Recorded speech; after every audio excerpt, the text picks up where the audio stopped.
the White House, whether you're for Trump or against Trump, the White House is under attack from elements inside the intelligence community which are trying to elevate tensions between Russia and the United States, and at the bottom of that is money, is an agenda for somebody to cash in on conflict between the U.S. and Russia at any level. The Department of Justice had reportedly warned the Trump administration that Flynn could be vulnerable to blackmail for his connection to the Russian ambassador.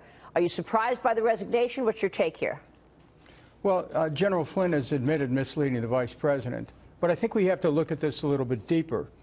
A phone call from the incoming Director of National Security was intercepted, and the contents given to the media, and you have to, and so obviously shared by intelligence officials.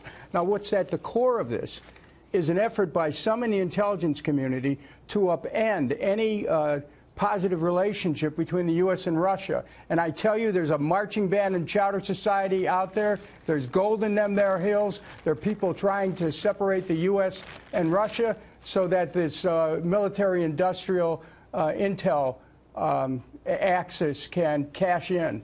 So is the bigger issue here, in your view, the fact that this was leaked and somebody inside the White House got this news out to the press? What are you saying? Well, look, it's an issue, and the general has admitted in his resignation letter that he misled the vice president. That's a bad thing. But the American people have to know that there's a game going on inside the intelligence community where there are those who want to separate the U.S. from Russia in a way that would reignite the Cold War. That's what's at the bottom of all this. It's like, it's early in the morning, it's Valentine's Day, but wake up, America. Wow. Congressman, do you think that this fundamentally changes the prospect of a stronger relationship with Russia, or do you think that things can proceed as they have been proceeding, as the president has said he'd like to proceed? Hey, look, what's going on in the intelligence community with this new president is unprecedented. They're making every effort to upend him. Who knows what the truth is anymore? This is like the electronic version of Mad Magazine, spy versus spy. And so the bottom line is we should not start a Cold War again with Russia. The American people forked over billions of dollars for the last one and changed the quality of life in this country. There's something wrong going on here in the intelligence community. So what should Donald Trump do then? Well, look, first of all, he has to get a hold of his own intelligence apparatus. You know, this isn't a joke. This is a serious matter. If he doesn't get control of where the information's coming from, he'll never know the truth. The American people won't know the truth, and we could be set at war with almost any country. Be very careful is my warning this morning. Wow. Congressman, in the age of WikiLeaks and with, access to information across the board, what really can Trump do right now? I mean, if this administration seems like it's in a tough situation in regards to controlling our national security. Well, wait, it's not just this administration. I want to remind the viewers and all those who are on the panel that in the closing months of the Obama administration, they put together a deal with Russia to create peace in Syria. A few days later, a military strike in Syria killed 100 Syrian soldiers, and that ended the agreement. What happened is, inside the intelligence and the Pentagon, there was a deliberate effort to sabotage an agreement the White House made. This is like deep state. This is like some kind of a spy novel. But it's real, and the American people have to understand a game is being played with the security of our country. You know, Congressman, people are having so much trouble understanding what it is that they should be paying attention to. There's so much vitriol. There's so much hate throwing out there. And so we're looking at this, and people are, on one hand, saying the administration is in disarray. They don't know what they're doing. Look at how many mistakes they're making. The national security is at risk. We've got people who shouldn't have security clearance having security clearance. People are lying. What should people be focused on? Looking at all of this, what should viewers be taking away right now? Well, it's going to be very important that the president tells the truth. We'll be celebrating President's Day soon. One of the presidents we're celebrating is George Washington, who, mythically was said never to have lied that he in fact chopped down that cherry tree. Well, the fact of the matter is we need to make sure the White House is communicating clearly to the American people about what's going on. But the question is the president getting the right information? And are there games being played inside the intelligence community to force American policy in a direction that's different than what the White House wants? We need to have closer ties with Russia.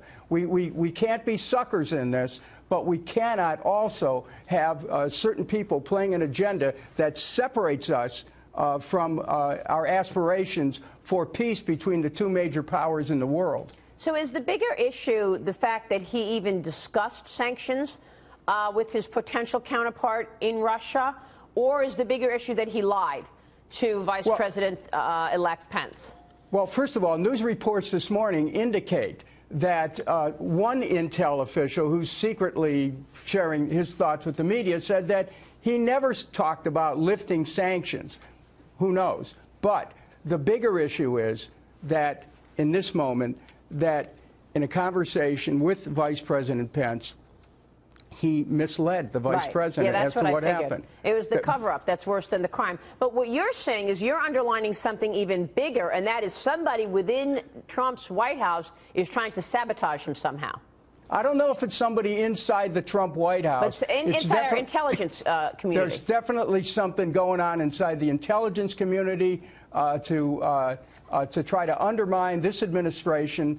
And we better, you know, this isn't about whether you're for or against Donald Trump. Right. Hello? Mm-hmm. This is about whether or not the American people are bystanders in a power play inside the intelligence community, the outcome of which could determine our relationships with Russia and whether or not billions of dollars are going to be spent in a new Cold War. Well, we know that the head of the CIA was against Donald Trump before he came into office, the former head of the CIA. Meanwhile, Hillary Clinton is taking jabs at Flynn's resignation. It started when a former aide of hers tweeted this: "Dear Mike Flynn and Mike Flynn Jr., what goes around comes around." He then included a link for a job opening at Domino's Pizza.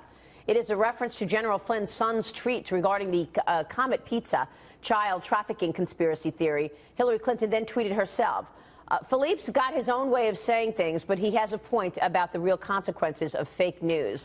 Congressman Kucinich, what do you make of this? Do you think Clinton should be weighing in on this? Well, look, what happened at Comet Pizza, that whole story was a disgrace. I mean, it really. I'm not going to go over the details because it's really not fit for family television. But I will tell you this is a much more serious issue.